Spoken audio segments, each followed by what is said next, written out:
Good morning. A lot of y'all been asking me, why are you using the triple score versus the legend? Why'd you switch?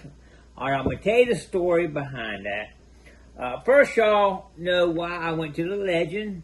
I had some issues with some old detectors I was using. We'll talk about that later. But what happened, Nokta actually sent me a double score, which is this one right here, to try. Sure, I'll try it out. I was happy with my legend, didn't have any issues. But I got this with my hand and tried it.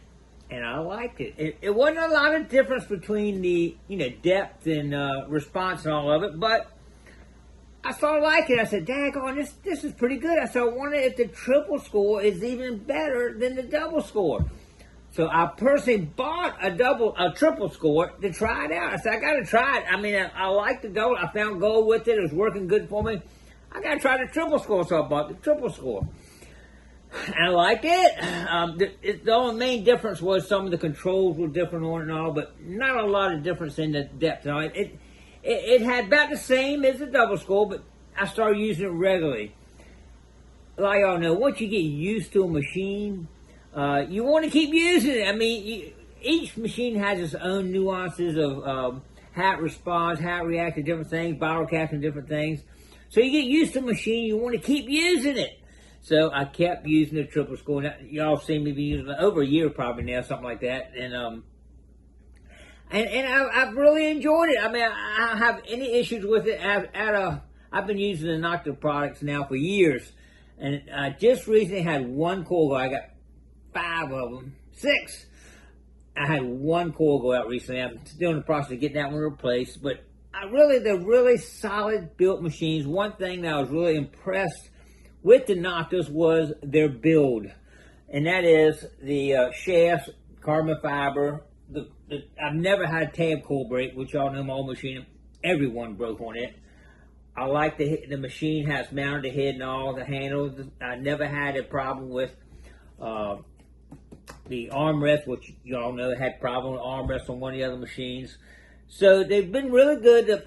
The wireless headphones here link up really easy, which that was a problem with the old machines. So the build on the Noktas is really good. I love it. I don't say that the electronics is any better than any other machine I've tried. The Equinox, the Deus, all of them. As far as that goes, they're all very similar but different controls on each one. A lot of people say, which machine should I get? Which machine? Of course, that all depends on what your application is going to be. Are you just doing field hunting? Are you doing water hunting? There's a lot of factors that go into which machine you should get. If you're putting this head underwater, that is a big factor. If you're not putting a head underwater, any of them will do fine for you. But when you put this head underwater, you got problems because leakage issues. As y'all know, the old Equinox leaked on me so many times. It just got to the point I said, that's it. I'm changing machines. I went to the Deus, and the Deus, I liked it. Like I said, electronics are great on all of them. Some of them are a little more difficult to use. The Deus has got some high-tech controls on the computer system on it, and also you got to learn that a little bit more.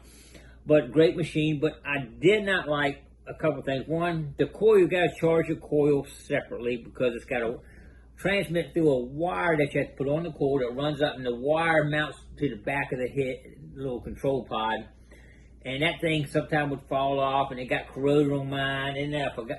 I tried to charge the coil. I thought I was charging it, didn't a couple times. It got to be a pain on me on that. Great, Deus is a great machine, but there's little nuances on it that you got to deal with on that machine. I saw a guy yesterday. I was at the beach. He had rigged his up really nice. He ran the wire inside the tube, which I had done before, but he used what they call a short wire, so you don't have all that extra wire in the coil, and it mounts on the back. You still got to charge everything, but it's a really good machine. Once you get it fixed, I mean, you got to buy this $1,500 machine, then you got to do all these modifications to it. I don't like that, but I don't have a problem if you can do it one time maybe, but I hadn't had to do I hadn't had to buy new shafts, hadn't had to buy new cups, hadn't had to buy anything for these machines on Nokta side.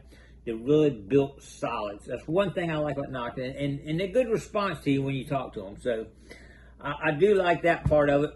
I like the electronics on all of them though. I mean, I'm not saying this was any better than the other one, but one thing is the leakage issue.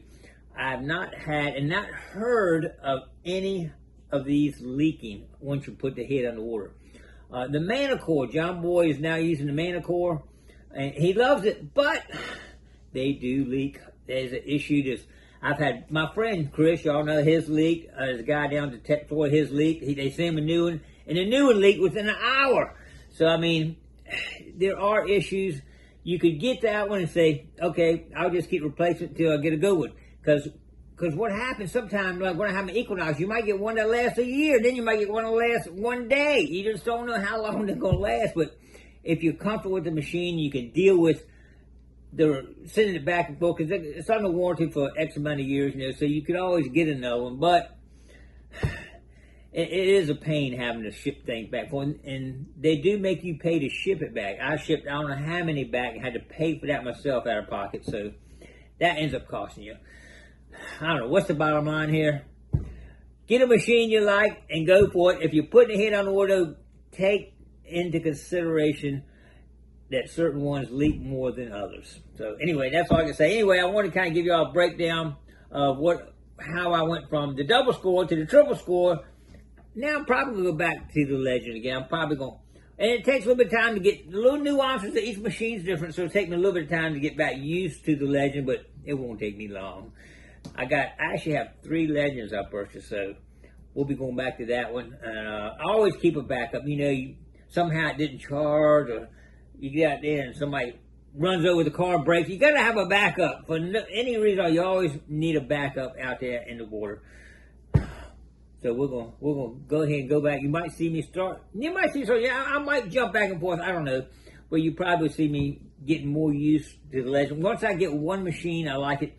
One thing that the legend does have is a gold mode. Y'all know I've been went gold prospecting recently. I'll be hopefully doing more gold prospecting. I do like the gold mode, looking for minor gold. And I have used that mode on the beach, like if I'm looking for a little tiny earring, like a back, sometimes they're really hard to hear. You do it. That reminds me of one other thing I want to tell you about is I had a 0.5 gram circle earring. Put it down. I could not hear it with my Nokta. John Boy came over with his machine, his Mind Lab. He couldn't hear it. So neither one of us could hear this 0.5 gram ring. Gold is tough. Small, light gold is tough. I did have, just the other day, John Boy found a 0.7 gram gold earring in the sand. He got it out. 21 karat, actually. But anyway, he could hear it pretty good. My machine, I could hear it, but it wasn't seem as strong as his. And what I do a lot of times, I say, let me listen to that, John Boy. Hundreds of times when he's got his Mind Lab, his Equinox out. Yep, I hear it. Yep, I hear it. I dig it. 99.9% of the time, I hear what he hears. But that one time, I'm going to say that one time, I think his machine could hear that 0.7 gram better than I could. It's hard to say, of course, depending on how your machine's set up, what's going on. Do you have any electronic interference? A lot of issues coming to that, but there was one time that I could hear that better. He could hear that better, I think, than my machine could. But otherwise, very, very similar. Anyway, I just want to kind of go over what I'm doing right now and how it's going. All right, let's get back to the beach. Y'all ready? All right, appreciate everybody coming along. Don't forget to click like, comment below, share, and subscribe to the Gigmaster. We'll see you tomorrow on another adventure. Stay cool.